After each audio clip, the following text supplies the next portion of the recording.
రావాలి కదా మీరు మిమ్మల్ని ఫాలో ఇప్పుడు వచ్చాడు. ఇది కరెక్ట్ కార్లు రే అక్కడ తిప్పేసుకున్నాడు.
మన మాజీ ముఖ్యమంత్రి వైఎస్ రాజశేఖర రెడ్డి గారి 16వ వర్ధంతి కార్యక్రమానికి జగ్గంపేట పార్టీ ఆఫీస్ నుంచి చేసినటువంటి ముఖ్య నాయకులు. ఈ కార్యక్రమంలో జగ్గంపేట నియోజకవర్గానికి సంబంధించినటువంటి 4 మండలాలు జగ్గంపేట, గండేపల్లి, గోకవరం, కిర్లంపూడి మండలానికి సంబంధించినటువంటి వైఎస్ఆర్ కాంగ్రెస్ పార్టీ నాయకులు, కార్యకర్తలు, అభిమానులు, సోదరిమణులు, మరి ముఖ్యంగా మా పాత్రికేయ సోదరులకి అందరికీ కూడా పేరు పేరున ఉదయపూర్వక ధన్యవాదాలు తెలియజేసుకుంటా ఉన్నాం.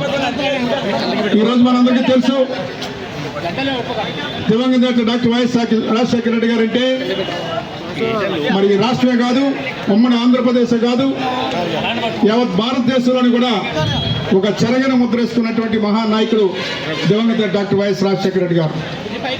రాజశేఖర రెడ్డి గారి గురించి చెప్పుకోవాలంటే మరి ఎంత చెప్పుకున్నా సరే తక్కువ అవుతుంది. ఎందువల్లంటే ఆయనకి చాలా చాలా దగ్గరగా పనిచేసినటువంటి వ్యక్తిని నేను. 2004లో మరి దివంగత రాజశేఖర రెడ్డి గారు మరి ఆయన యొక్క ఆశీర్వాదంతో, మీ అందరి యొక్క చల్లని దీవెనతో, జగ్గంపేట నియోజకవర్గ ప్రజల యొక్క చల్లని దీవెనతో 2004లో నేను మరి శాసనసభ్యునిగా జగ్గంపేట నియోజకవర్గం నుంచి నెగ్గడం, మరి దివంగత రాజశేఖర రెడ్డి గారు ఈ రాష్ట్రానికి ముఖ్యమంత్రి అవడం జరిగింది. ఒక ముఖ్యమంత్రి అంటే ఏ రకంగా చేయాలి, ఏ రకంగా ప్రజలకు ఉపయోగపడేటువంటి కార్యక్రమాలు చేయాలనేటువంటి మరి రాజశేఖర రెడ్డి గారికి దానికి నిదర్శనం. మరి గతంలో ఎంతో మంది పనిచేశారు, కానీ వారెవ్వరూ చేయనటువంటి అనేక కార్యక్రమాలు ఆయన సొంతంగా ఏ ప్రభుత్వం నుంచి కానీ ఎక్కడి నుంచి కానీ ఏ కాపీ కొట్టకుండా ఆయన మనసులోంచి, హృదయంలోంచి వచ్చినటువంటి అనేక కార్యక్రమాలు చేసినటువంటి వ్యక్తి 2003, 2002లో. అటువంటి మహనీయుడు ఈరోజు ఇదే రోజు అంటే సెప్టెంబర్ 2వ తారీఖున 2009లో మరణించడం జరిగింది. చాలా చాలా దురదృష్టం. కానీ ఆయన మరణించి అమరుడయ్యాడు. మరి అటువంటి వ్యక్తి ఈరోజు మన మధ్యలో లేకపోవడం, ఈ రాష్ట్రం చేసుకున్నట్టు పరిపాలించారు.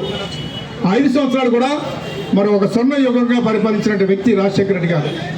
అనేక రకాలైనటువంటి సంక్షేమ అభివృద్ధి కార్యక్రమాలు చేసినటువంటి వ్యక్తి.